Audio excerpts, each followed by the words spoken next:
So this is I can read the language when I use it, and go for any question.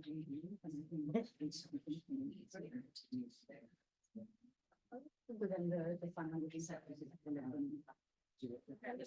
Yeah, I can take it. Yeah, maybe like for me, some reason.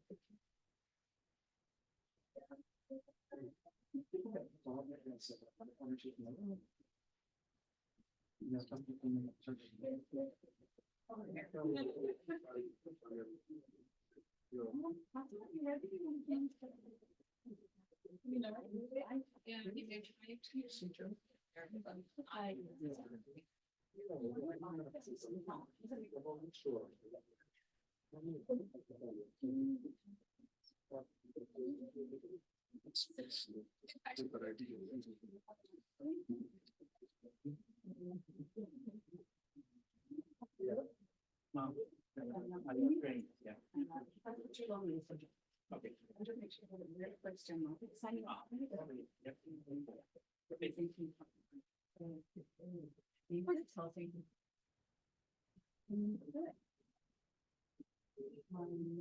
Make sure you can do it.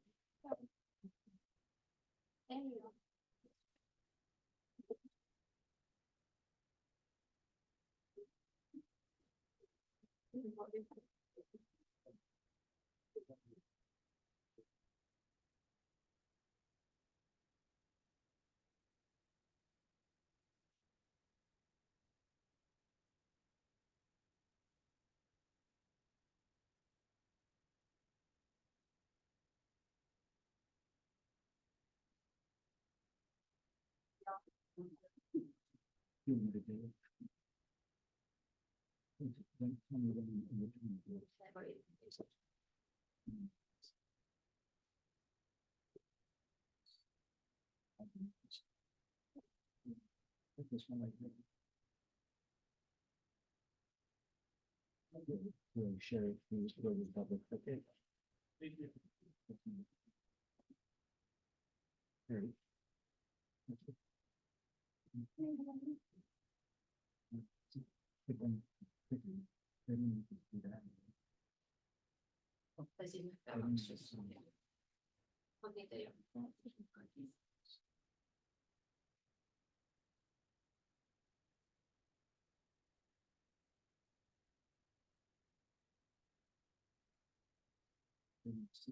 This that.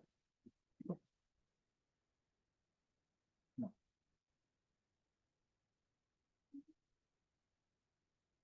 What about him on the camera side?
Yes. Yeah.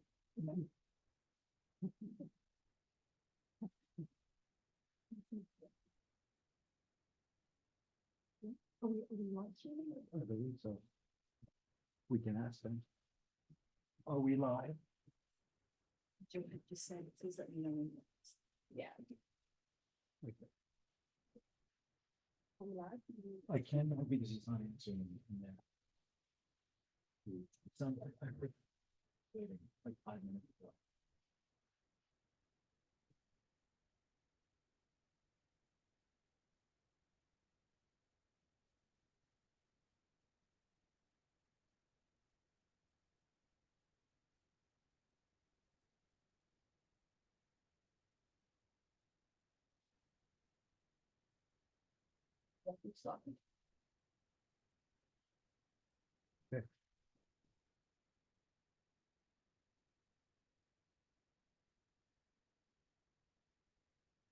Good afternoon, everyone, and welcome to our side event, including Indigenous persons with disability in developing solutions to situations of risk and humanitarian emergencies. We're really happy to open this event, this side event, supported by the Minority Rights Group and the Permanent Mission of Finland to the UN. Before we begin, I would like to open with a land acknowledgement. As organizers, we recognize that the land we are gathering on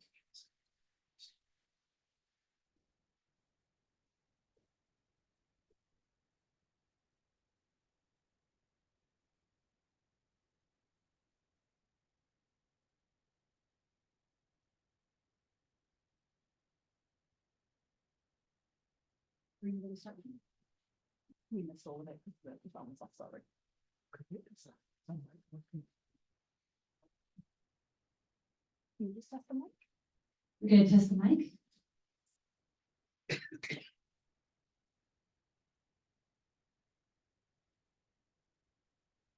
Hello again and welcome. Now with sound for those of you who don't know sign language.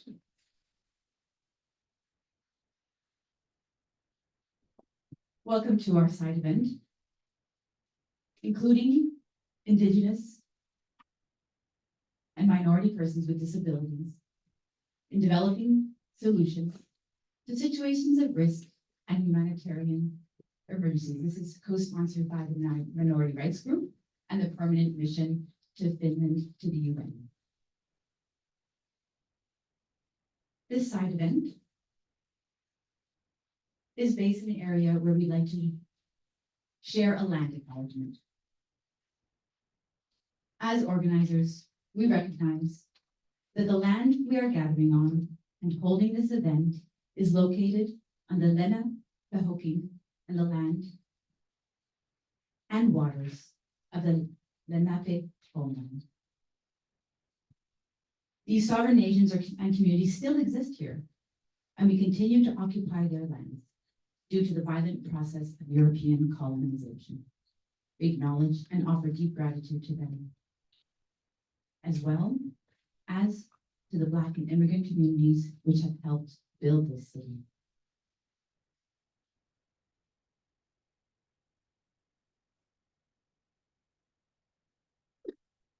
This side event is, we have some great people here in the Finnish Permanent. We're here in New York live and also online. We are live streamed to make sure that we have a wider reach. We have sign language interpretation, international sign, caption in English, live, and we also have machine translation in Arabic, Portuguese, Thai, Nepali, and Ukrainian languages.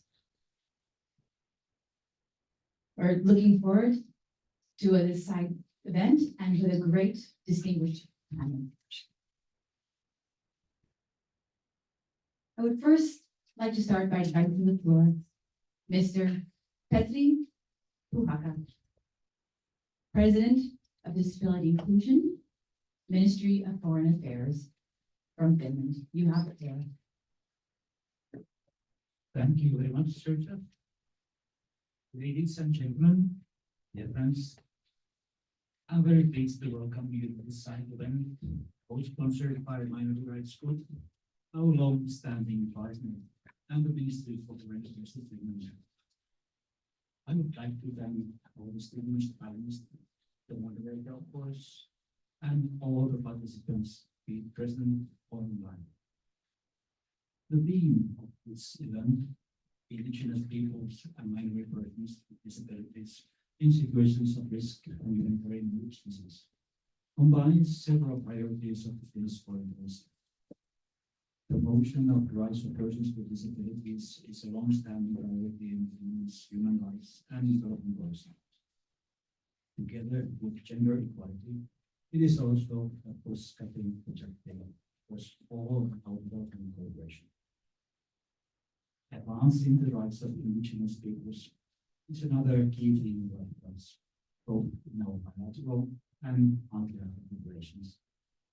At the UN, we work for the full inclusion of indigenous peoples in all decision-making processes concerning rights. In addition, to indigenous peoples, women and minority groups with disabilities often face multiple and intersecting forms of discrimination. We are proud to support one of the rights group project that combats structural discrimination and advances economic, social, and cultural rights in Latin America, Africa, and Asia. Active participation of persons with disabilities themselves is the cornerstone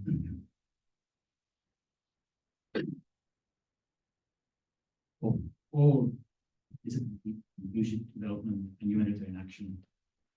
Persons with disabilities in all their diversity must be included in all issues affecting them. In humanitarian action, we have been pushing for disability inclusion since several years. In 2019, we, among other donors, funded the development of the Interagency Standing Committee guidelines on inclusion of persons with disabilities in humanitarian action. As a co-chair of the humanitarian donorship in 2021-2023, we organized several meetings on funding for disability inclusion.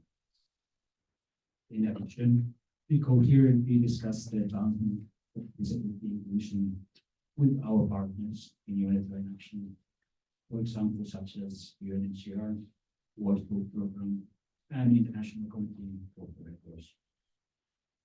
Ladies and gentlemen, despite some advancements, much more needs to be done to make disability inclusion a reality. In Finland, we are currently drafting the third National Action Plan for the implementation of the UNHCR for the years 2024-2027. The plan emphasizes the rights of women and girls with disabilities from an intersectional perspective. One of the specific goals is also the advancement of the rights of the Roma people and some people with disabilities. We hope to finalize this action plan later this year. As decided on islands, persons with disabilities from indigenous communities and national minorities are among those who are most affected in situations of risk and humanitarian emergencies, including natural disasters. At the same time, they are more likely to be excluded from emergency preparedness, disaster risk reduction, and related decision-making processes. Minority groups are already in precarious conditions, leaving them more exposed to situations of risk. Accessibility of information is the basis for inclusive support and services. For example, linguistic minorities, including deaf people, might not receive crisis communication in an accessible way. Our distinguished panelists have first-hand experience on these and other challenges from Brazil, Palestine, Ukraine, Nepal, and Thailand. I look very much forward to hearing your insights and ideas how we can find solutions to these questions together. I wish you all a good morning. Thank you very much.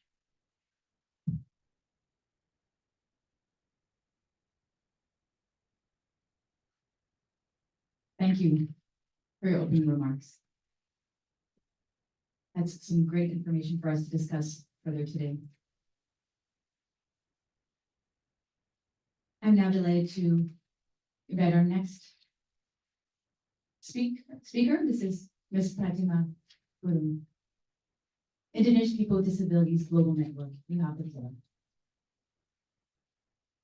Thank you. Thank you, moderator. Thank you, Ministry of Foreign Affairs of Finland, Nordic Rights Groups, Minority Rights International, World Federation of the Deaf, Indigenous Persons with Disabilities Global Network. So it's an honor for me to be here to share my lived experience. You just need to, 1 second, there's It's okay. camera. Yes, but there's no interpretation. Okay. We need to wait.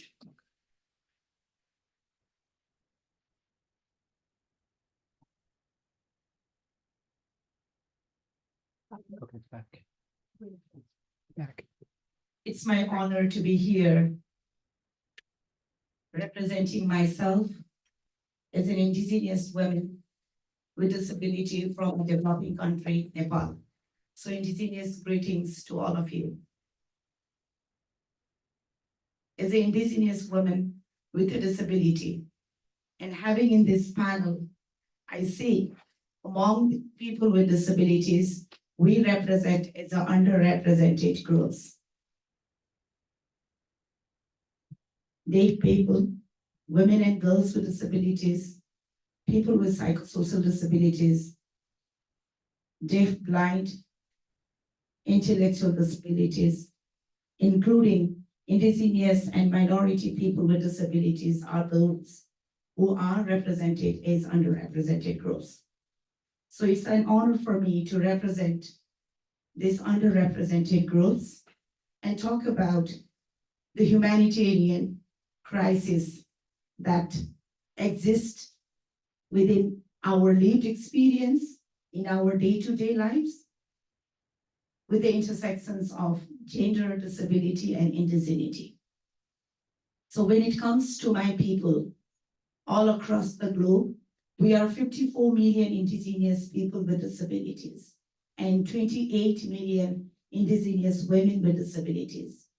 When I come to my region, Asia, we are 45 million indigenous people with disabilities, including minority people with disabilities living in Asia and Pacific region, with risks, with vulnerability, with crisis, The camera's off again. and with the humanitarian emergencies.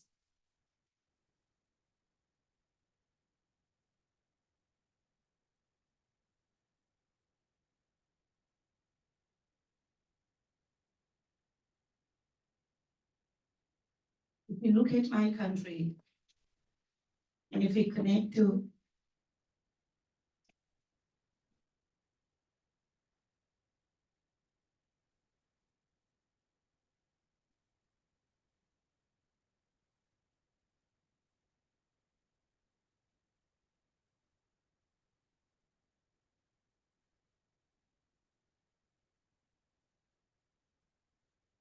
Mhm.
Okay. If it's not solvable, we can have the interpreter go next time. I think we better do that. Yeah, because I don't know what's going on. Yeah. I can work on it while they move over there. Let's do that. Right. Okay. Sorry, everybody.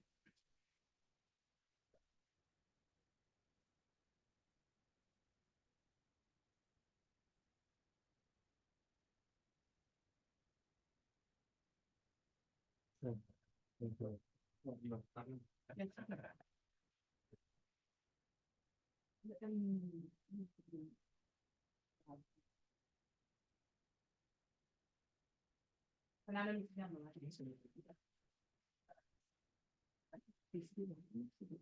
Okay. Okay. Yep.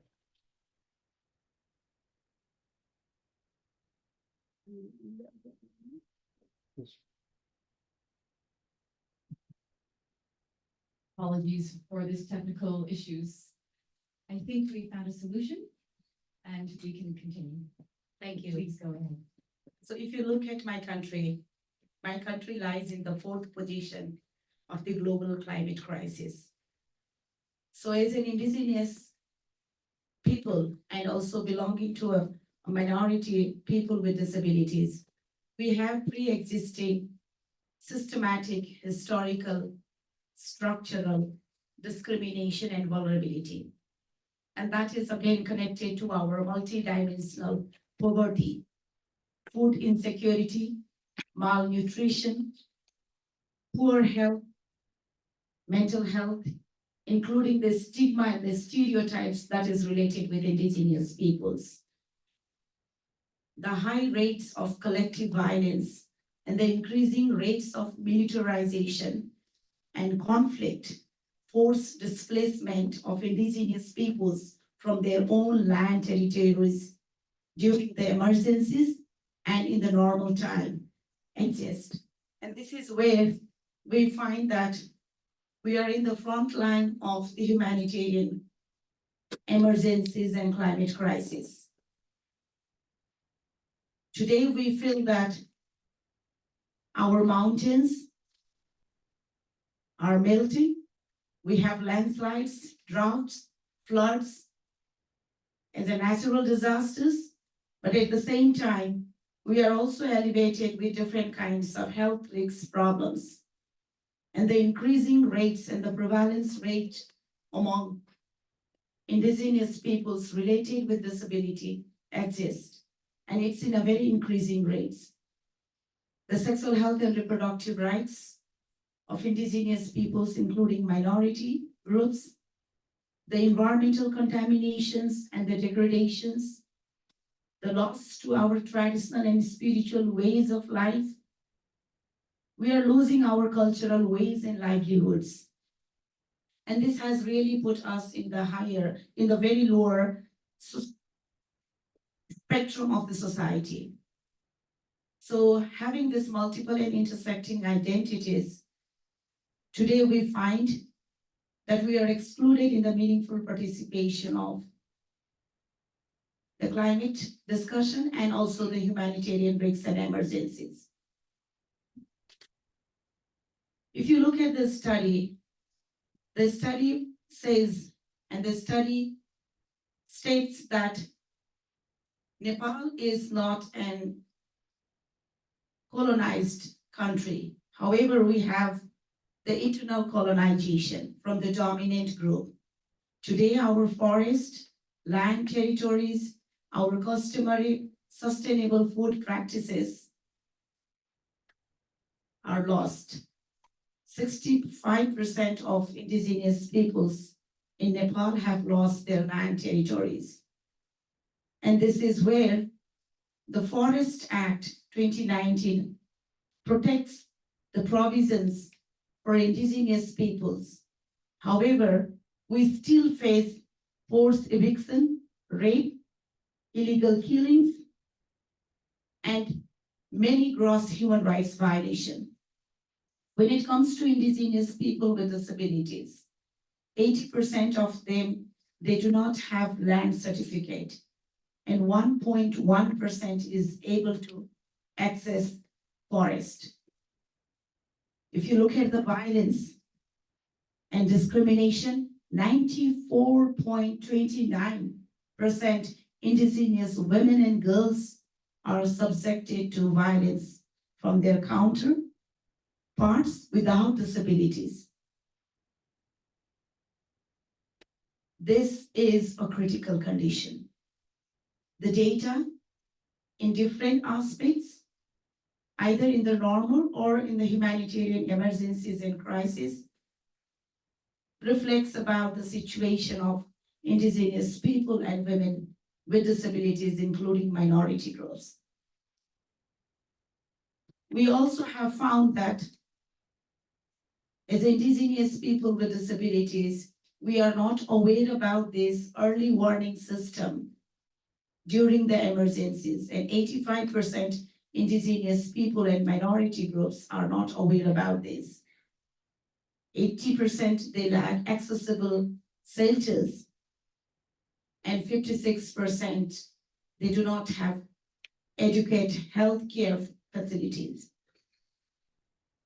If you look at the basic needs like water, 70% of them still face challenges in receiving adequate amount of water. And in this regard, we find that 85% Indigenous people, including minority people with disabilities, have poor access to public services. This data is very much critical when it comes to humanitarian crises and emergencies. It has compounded forms of exclusion, discrimination, and marginalizations to these groups.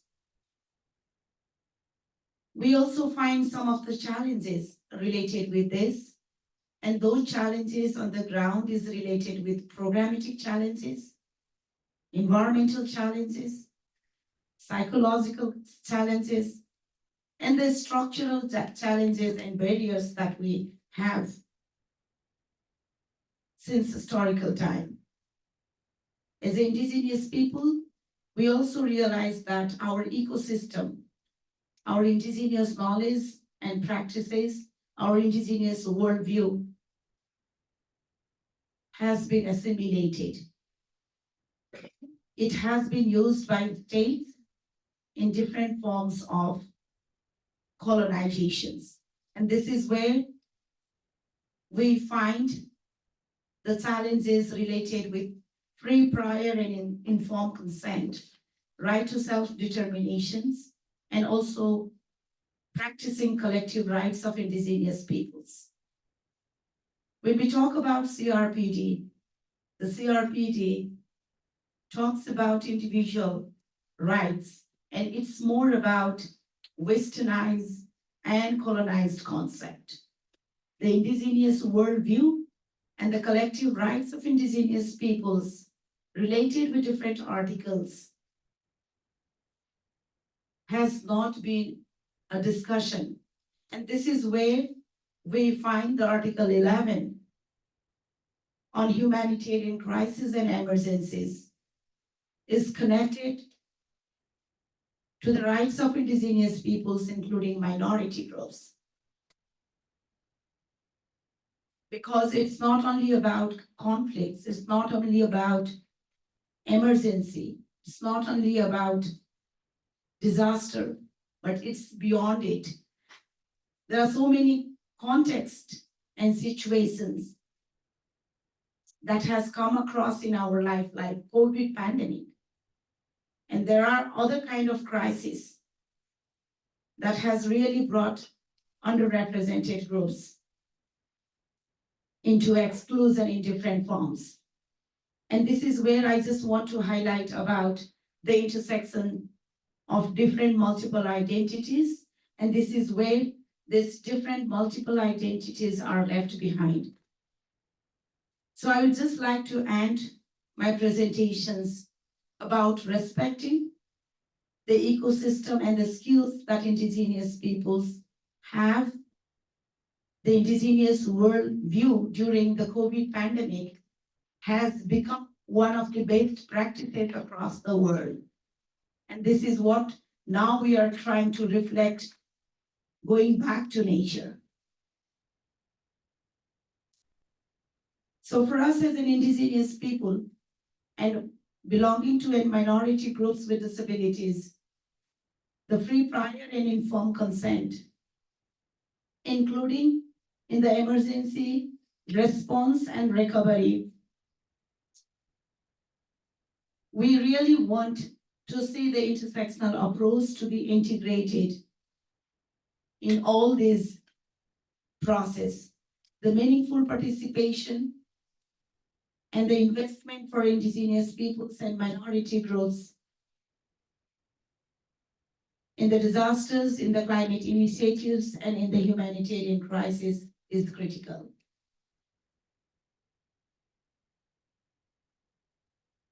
Most often, disaggregated data remains a challenge.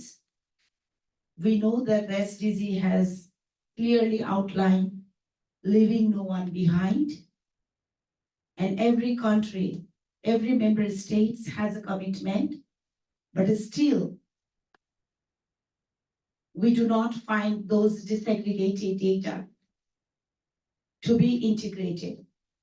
So my final remarks would be to have a disaggregated data on indigenous people and minority people with disabilities that would ensure leaving no one behind in the humanitarian crisis and also in the normal time. That would also enable us the meaningful participation in all this space that impacts our life and being inclusive to all of us. Thank you.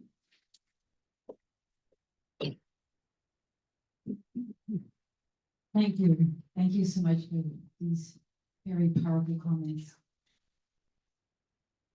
We have a full house here at the Permanent Mission of Finland. That's fantastic. And people online, perhaps you have some questions. Please take advantage now to jot those down and keep them for the question and answer period that we'll have after the panel discussion.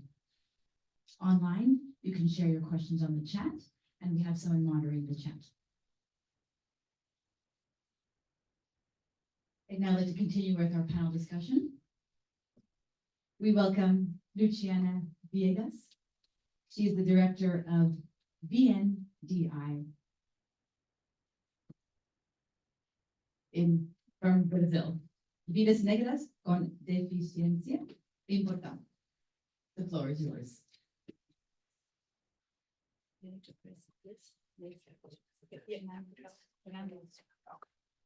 Fernando. Hello. Yes. Yeah.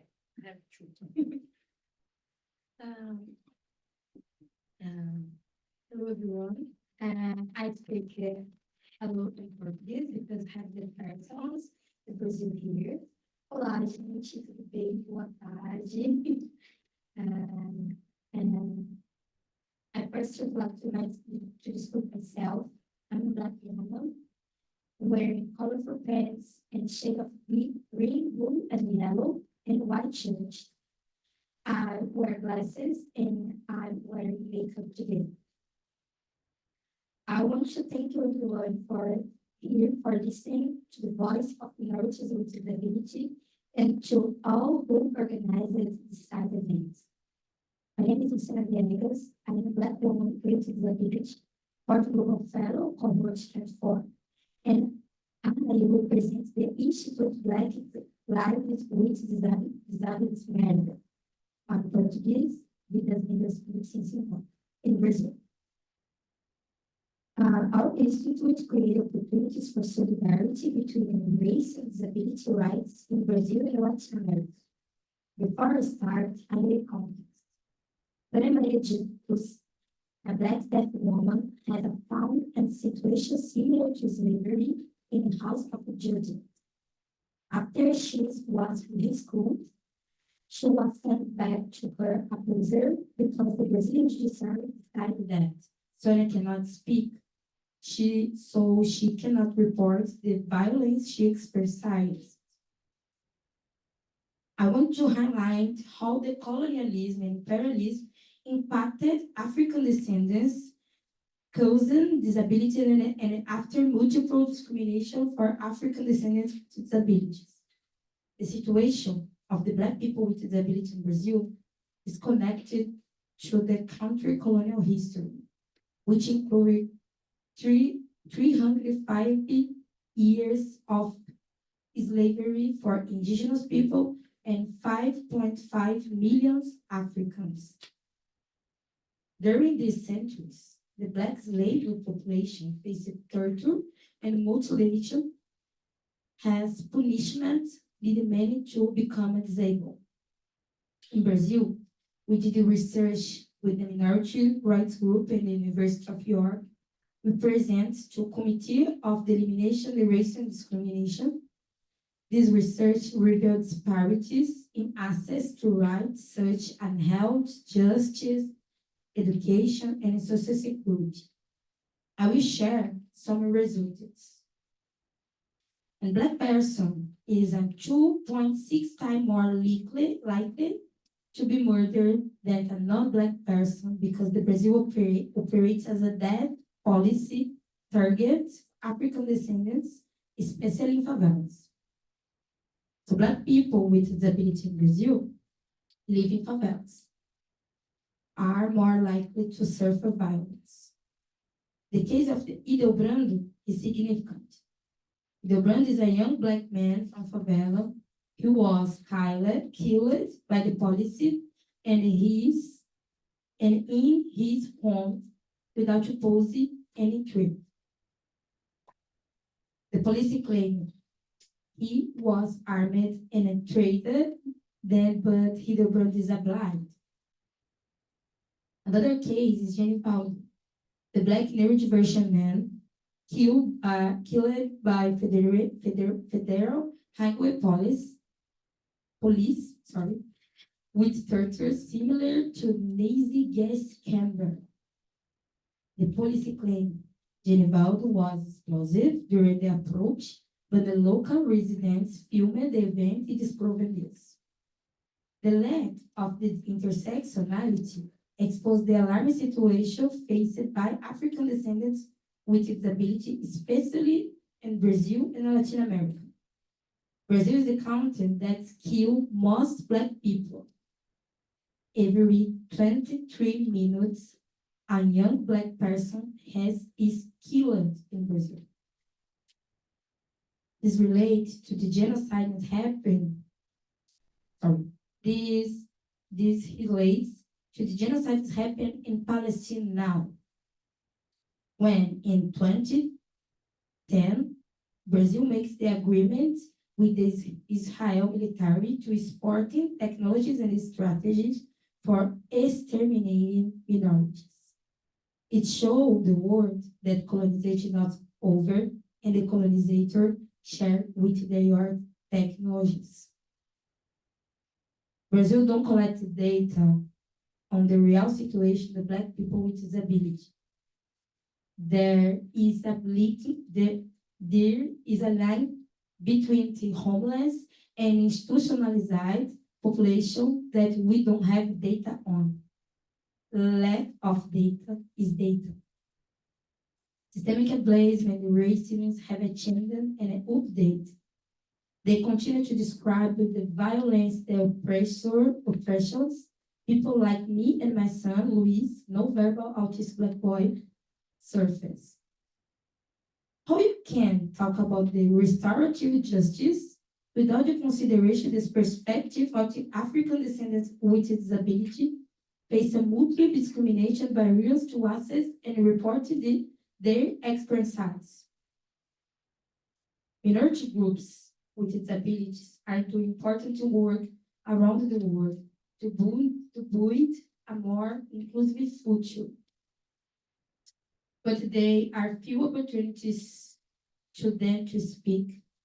It's important to understand that minorities with disability, especially African descendants with disability, facing barriers to access, space, and debates due to systemic oppression. What can we do when your voice are silenced by inequalities and inaccessible decision makers who care less about the global south? Don't panic. I will share our recommendations.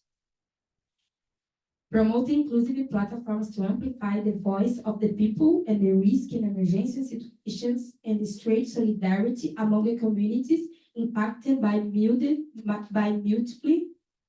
multiple discrimination. Support the disability life in Palestine and another place where genocide has happened. So free Palestine. Intergenerational dialogues among the tools defending the rights of the people with disabilities based on the International Convention on the Rights of Persons with Disabilities. Create space where minorities and disability movements can be heard, considering the centralization of the global north. The colonized our approach to addressing inequalities in the field of disability rights. Urgently promote the desinstitutionalization of people with disabilities. Develop international treaties with intersectional perspective, reflecting this in the community of disability rights.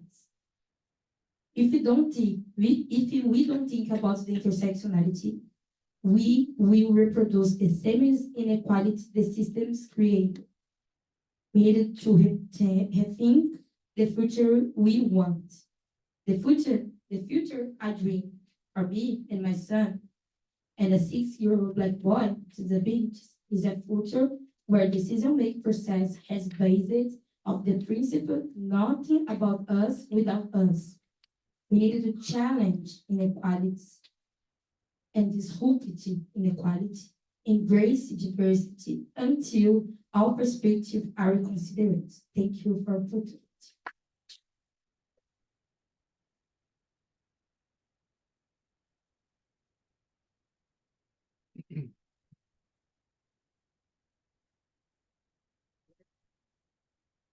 Thank you for this very thought-provoking speech and things that we can definitely talk about in our question and answer period. Thank you for that.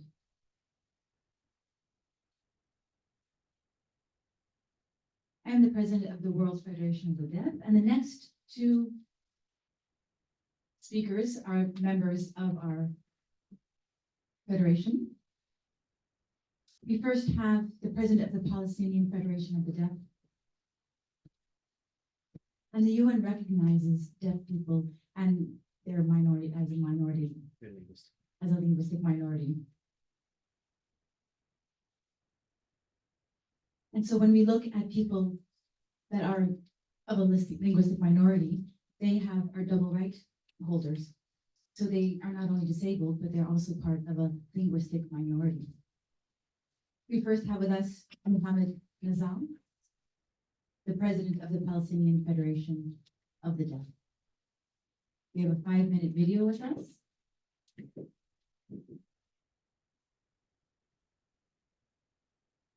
And we'd like you to look at that now. Hi everyone, my name is Mohammed Nassal. I am the president of the National Association of Deaf Palestinians. And first of all, I would like to say that currently we are living a very hard situation because of the attacks coming from Israel in the bombing. It has caused no internet connection, which means no communication with others. We want to communicate, we want to help others, but it has been impossible. We have faced displacement and we have fled from our homes. We try to reach another deaths in the country, but we have seen them wounded and also killed by this bombing. And we are trying to help their families, but it has been impossible. Also, we are trying to have sign language interpreters to access information and to give information to our deaf peers, but it also has been impossible because of the forced displacement that we have faced. Also, we are suffering because we are of the shortage of food and the crisis that we are currently living in. So the world must help us and must take a look on us and our situation. let's think about the deaf schools in Gaza. The deaf schools have been bombed and there are not deaf schools anymore. And also, let me say that an example of a deaf couple that were looking for a shelter, that were looking for food, and the husband were looking for food for his wife, but when the time has come, he was killed, and the wife has no access for food.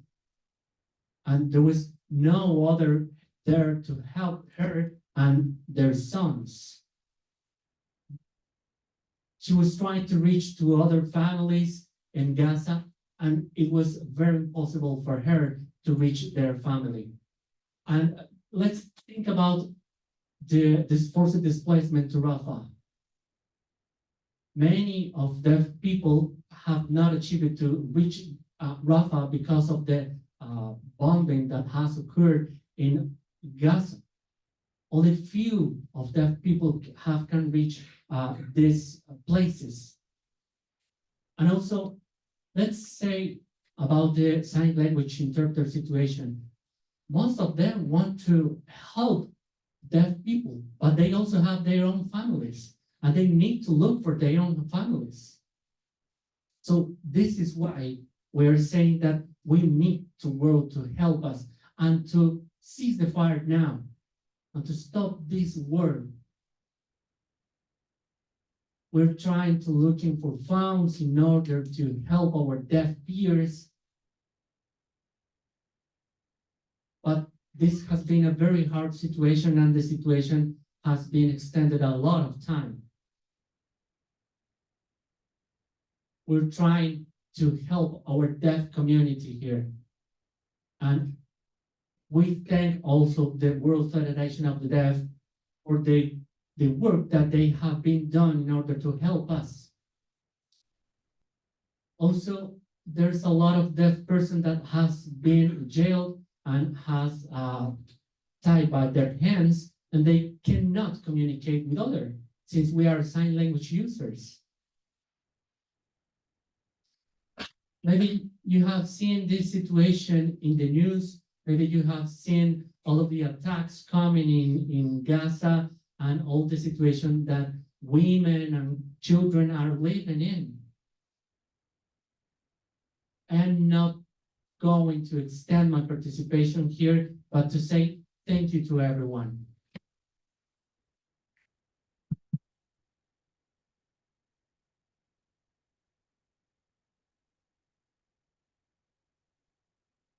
Thank you for sharing these videos with us. It's a really powerful video that shares a lot and really gives us a good insight into what's happening. I'd now like to give the floor to Irina Chepchina. She is the president of the Ukrainian Society of the Deaf. And she would like to share the situation of what's been happening in Ukraine until now. Thank you, Joe, for giving me the floor. Hello, everyone. Hello, ladies and gentlemen. As you all know, there is a war in Ukraine. However, with the beginning of Russia's military expansion against Ukraine, this was already happening in 2014. And significant changes already took place in Utah to the loss of territories in Donetsk, Luhansk region, and Crimea. And we were in shock with the recent Russian aggression all over the Ukraine.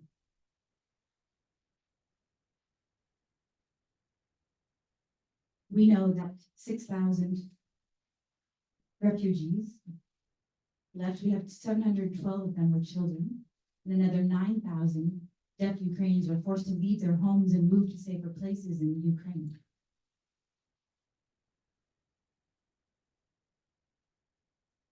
There is it is still very serious in the south of the Ukraine, and they are moving north. From our experience and our work until now, there are still huge issues within the deaf community in Ukraine. They are a cultural identity. They don't hear the alarms. They have other issues that are happening to the deaf community. So even though there's a lot of help for the general community and the population, the deaf community are still falling far behind. The government has forgotten the deaf community. There are many beautiful presentations and information to the population of the Ukraine, but there has been no interpretation provided. So what we have done, we have taken that on through the Ukrainian Deaf Society. We have created interpretations for all of the information through Facebook, and that's been very helpful to the deaf communication, to the deaf population, but we've had to take that on ourselves. The government does not recognize us as a minority language, as a minority community. And that's a huge issue when it comes to the war currently.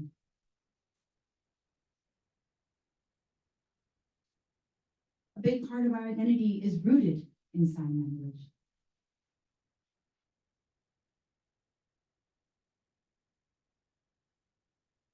We also have provided we need 24/7 emergency sign language access. And so we've been working on video relay services and or emergency services for the deaf community. Unfortunately, we do not have the funding for this. We have been looking for funding throughout different organizations, and we have piecemealed a little bit together. However, at the beginning of the war, we came together very quickly, and what was really great is internationally we were held through Zoom meetings. We were really thankful to the World Federation of Deaf. They came together right away, thanks to Joe Murray and to other parts of the WFD who have really been supportive to us. Without the support, we don't know where we would be. So they have really empowered us, thanks to the immediate help that we got from the World Federation of the Deaf. Ukraine has had great alliances with the UN. Thanks to an Australian member of the permanent UN agency. She also knows a little bit of sign language, and so they have been able to give us some support, some programming. They've given us some basic needs. So thanks to her, Taryn Brown, the advisor on inclusion and disability of the offices of the UN resident coordinator. That has been a great help. So the war has been going on now for 3 years, and it is still ongoing. We've been trying to help people with employment, trying to help people out, and also the government within the Ukraine to see that they have a responsibility to the deaf community. Currently, the Ukrainian Deaf Association has been helping and providing news information to the deaf, but we'd like the government to take that on. So we've been working very hard, and the work is not over yet, but thanks to working with the World Federation of Deaf, we keep on trying to support the deaf community in Ukraine, and thank you for that.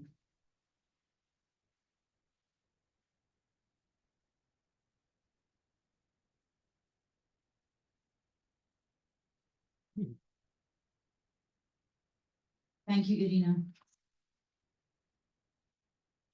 Let me see if I'm on screen.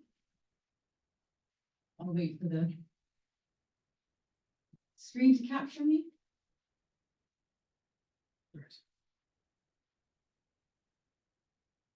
Thank you, Irina, for sharing the situation currently in the Ukraine. This completes our panel discussion. We have one more video that we'd like to share with you. And this shows the responses to the severe floodings at the end of 2023 in the southern border provinces of Thailand. So thanks to the Southern Association of Disabilities, they have provided this video to us. So we could please show the video. It's in Thai with English subtitles.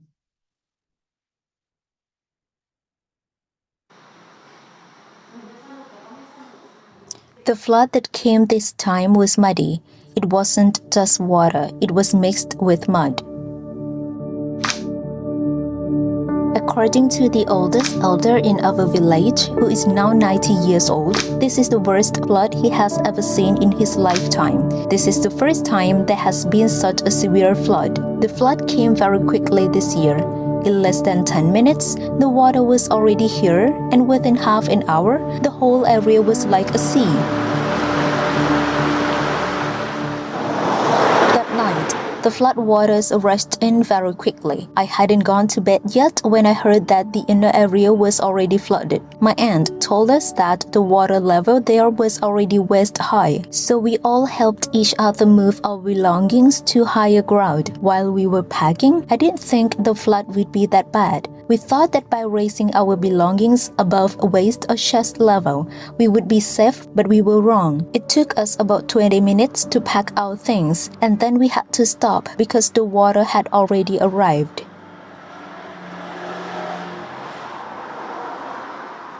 My nephew came from the inner area and helped carry me to the upper floor. When we saw the flood, we didn't think the water would rise that high, but as the water kept rising, I discussed it with my mother and decided to move to the upper floor for safety. We didn't expect the water to rise so much. We decided to move upstairs because the flood water was already up to the edge of my bed downstairs. While I was being carried upstairs, the water rushed in quickly and violently. My mother quickly carried all of my mobility aids upstairs. As a person with disabilities, I faced many challenges during the flood. Without my nephew, my mother and aunt would not have been able to carry me to the upper floor, as the stairs were very steep. And if we hadn't been quick to move my mobility aids upstairs, I might not have been able to use them at all. This would have made it very difficult for me and my family until the water receded and government assistance arrived.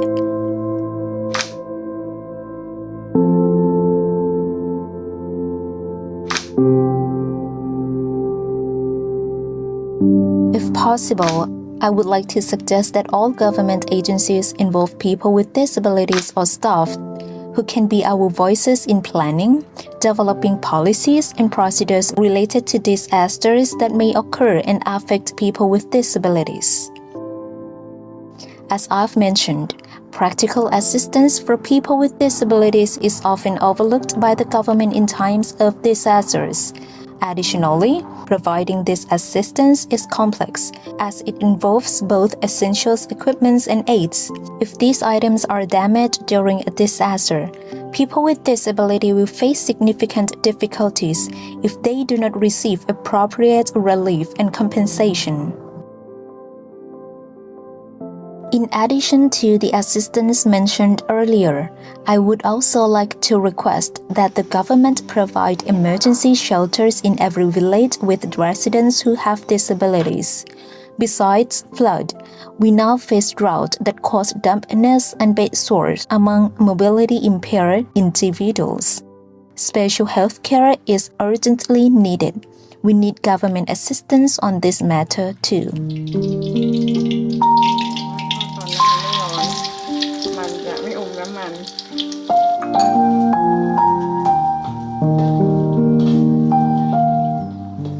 To all communities with people with disabilities, recognize us as individuals who want to contribute to society. See us as ordinary people and empathize with us.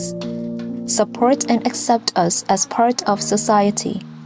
And please treat people with disabilities as your siblings and love them as your family members.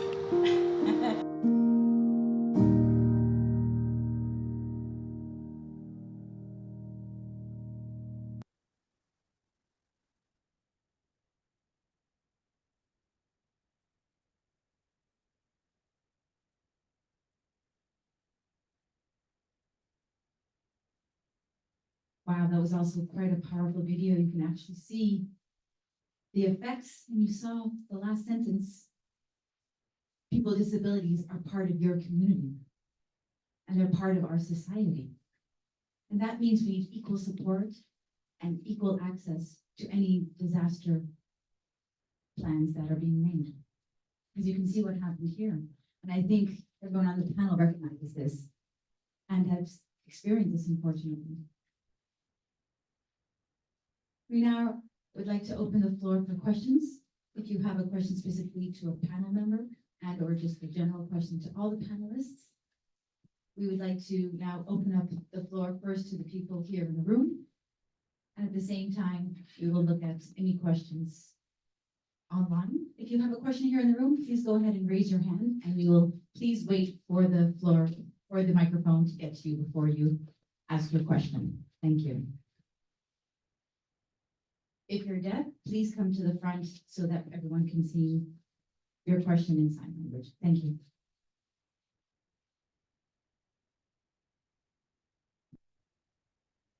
Thank you very much.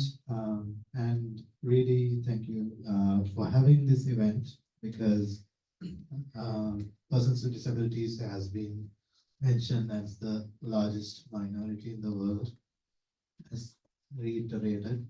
And amidst that, I would like to highlight a few aspects that often remain unseen among these minorities. So we spoke of the deaf community as a linguistic minority. And among these,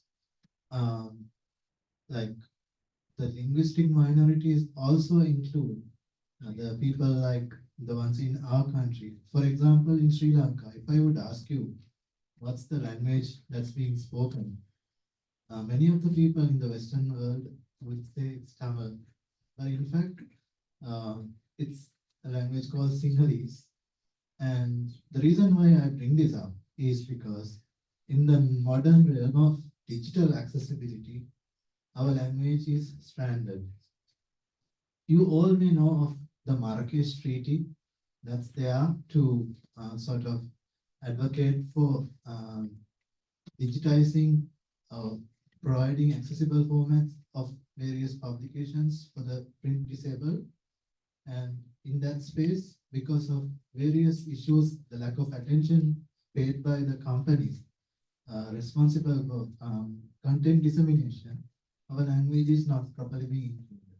Having said that, I have a question for our panelists who are deaf and hard of hearing.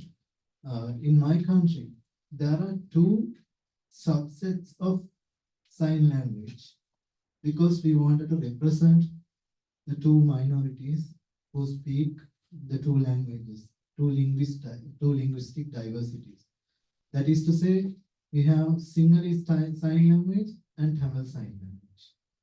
So, but many of the sign language interpreters do not like to acknowledge that, because there's a limited number of resources, as in limited number of sign language interpreters.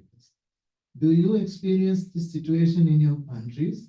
And what's your position on having the diversity within sign language to represent different minorities? Thank you.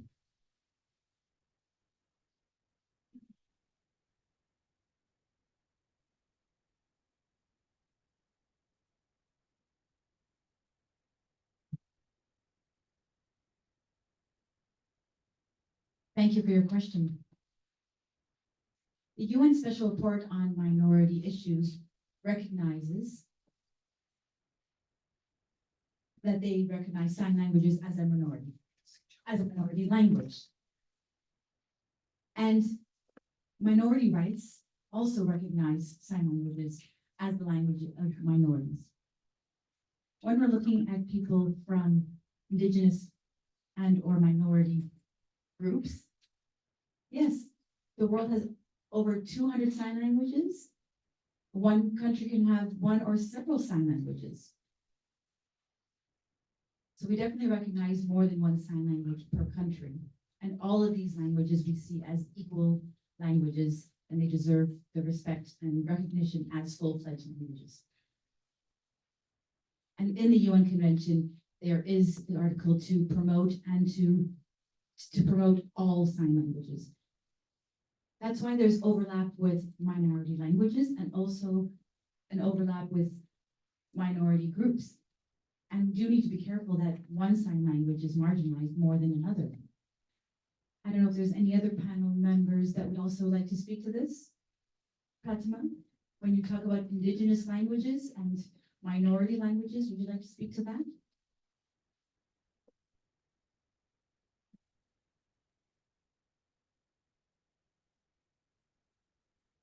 Yeah, thank you. In our country also, we have 123 indigenous language which do not have sign language. So if you look at indigenous deaf communities, their first language is indigenous language. And they do not have sign language till now. If you look at my constitution, the constitution enshrines that every individual has right to mother tongue language, and that is the first indigenous language. We have Nepali Sign Language, and indigenous people with disabilities are compelled either to learn those Nepali Sign Language or remain without communication. This is one of the barriers that we have been facing in our countries. So it differs according to the country context, I would say.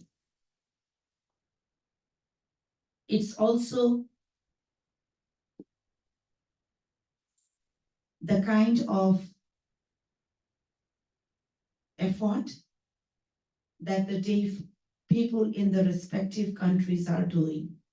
So in my country, I would say that deaf people with disabilities through the Deaf Federation have been focusing on the Nepali Sign Language, and that also has a limited vocabularies.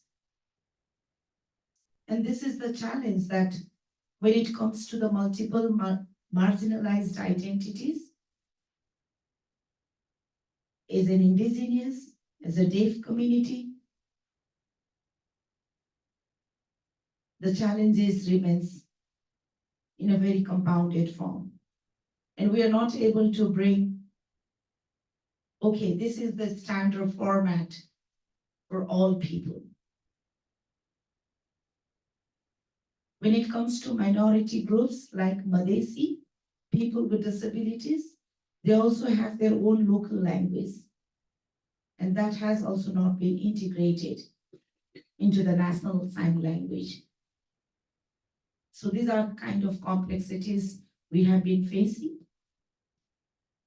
The UN Convention on the Rights of Persons with Disabilities and the Organization of People with Disabilities clearly outlines about sign language, but it still fails to address about mother tongue language. And this is a gap.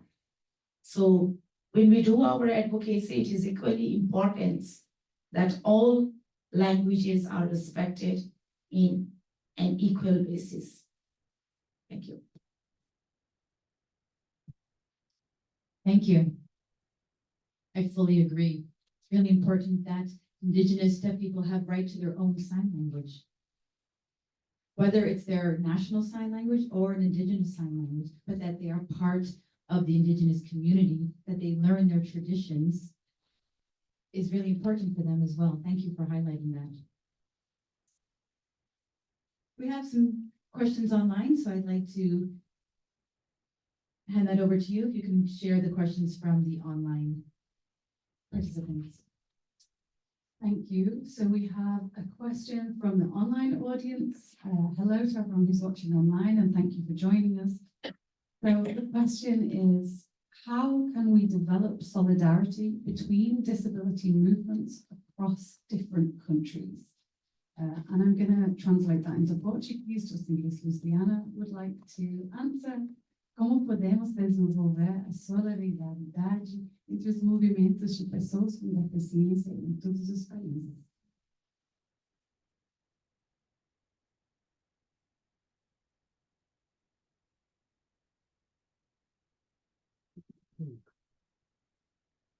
the big juice question. I don't have answer, but I think so we need to create more space and about debate the disability rights. And we need to create more solidarity, another movement. In Brazil, we work with two movements, the Black movement and the disability rights movement. And the Black movement, we talk about the disability rights, and the Black movement and the disability rights movement, we talk about the racism.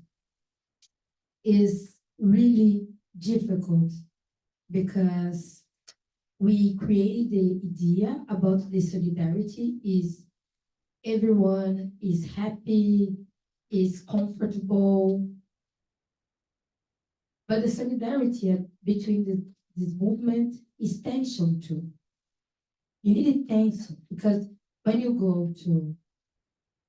talk about disability rights with another population suffers oppression, the capitalism and the neoliberalism, imperialism and systemic oppression, you have the creating parties about this theme.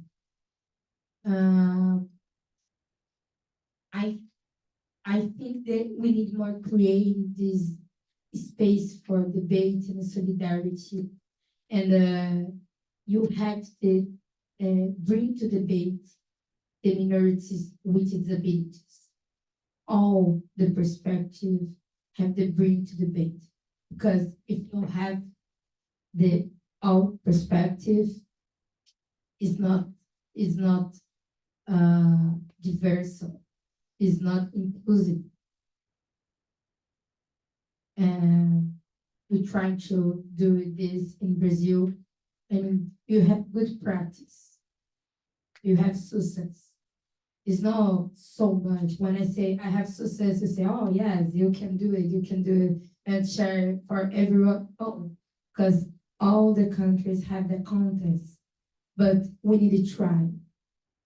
We really need to try. Bring all the perspective in debate. The Black movement here in US supported for disability rights. And I don't know what to say this in English, but I think the decade of the 70s, when the disability movement, the US fight about the disability rights, disability civil rights. The Black movement, the Black Panthers support them.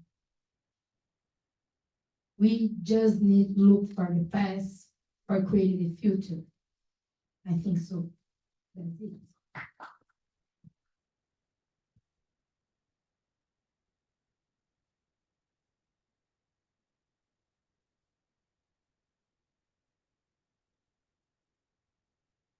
Thank you. Great response. So we have time for one more question. Is there anyone from the audience here in the room that would like to ask a question?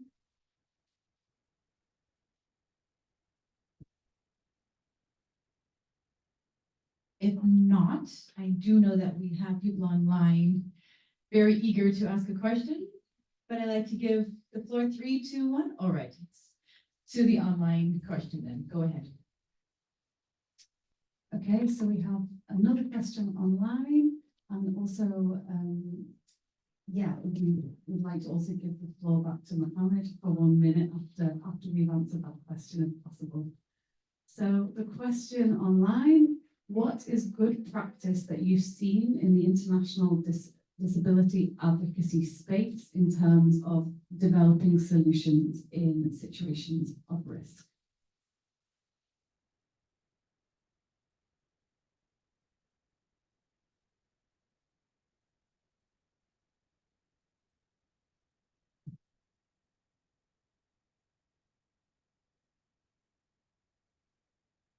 Thank you for the question. And for me, I would say that I've been working at the national, regional, and global level. So working across 4 movements, that is the Indigenous, Women, Disability, and Youth movement. not only in the humanitarian risks and crisis, but also in the normal time. I would say one of the very good practices that we have so far achieved within these 2 decades, I would like to share is about working with the different stakeholders. And that is really very much important, because when we talk about working with the different stakeholders, the global to the local agenda is very important. And the global to the local agenda is related with the normative framework. So when I say normative framework, I would just like to highlight about the issue of indigenous people with disabilities. If you look at 20 or 15 years before, this was not a very highlighted issue. So in 2012, in the UN Permanent Forum on Indigenous People, that was the first time that we gathered indigenous people with disabilities, claiming ourselves as indigenous people with disabilities. And that was a milestone for us, because we did not want to represent ourselves as a people with disability, neither as an indigenous people, but as an indigenous people with disabilities. And that was the turning point for us. And this is how we started doing our lobby and advocacy at the global arena about indigenous people with disabilities. And if you look at my country, I can give you a very concrete example. If you look at the UN CRPD, Nepal was the first country that wrote and report on indigenous people with disabilities for the first time in 2015. And if you look at the concluding observation that is given to my country, that is given to my government, we have more than 21 references on indigenous people with disabilities, rights, and programs to be implemented. So this is a very good example that I would like to share. No matter there are challenges related with implementation, and this is where we need to have this kind of discussions to bring more stakeholders like the government, like the development partners, right holders, and other stakeholders to discuss about disability. And I would just like to add that disability is not only about impairment. If you look at the UN Convention on the Rights of Persons with Disabilities, it clearly outlines that disability is an evolving concept. And that includes sex, gender, different minority groups, different people from different geographical contexts, different impairment groups. And all these are diverse. So it is very important for us to respect the diversity. And that is the precondition if we identify as a person with disabilities. Thank you.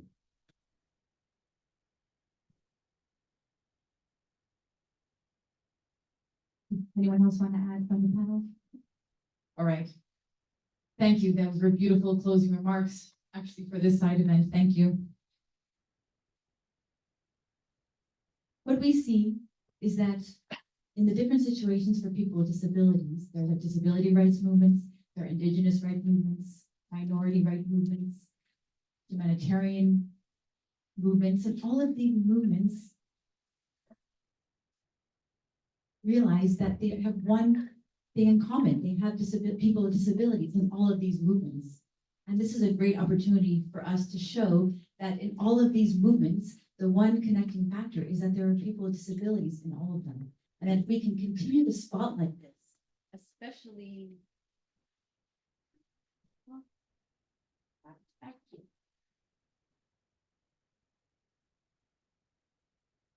especially in situations of disaster and humanitarian situations and in conflict.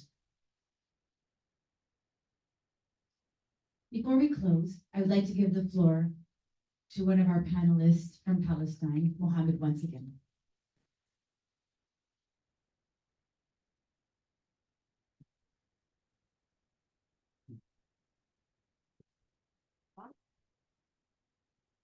Hello, everyone. There at the UN and everyone in the live stream, thank you so much for being here. And World Federation of the Deaf, thank you to you as well. To the President of Finland and to the other panelists, to the President of the Ukrainian Deaf Society. It is so wonderful that you've all come together. We need to stop this war. Globally, we need to make sure that there is peace.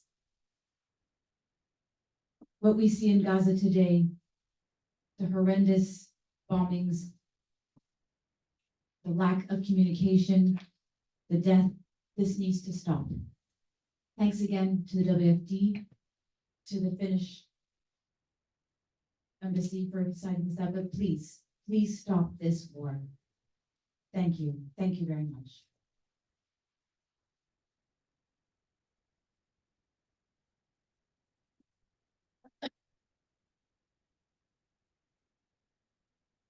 We can also all please join Mohammed and say, please stop this war. And we support him. You can show him our support. Thank you.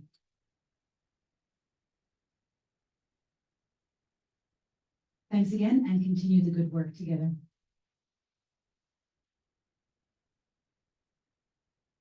Thank you all.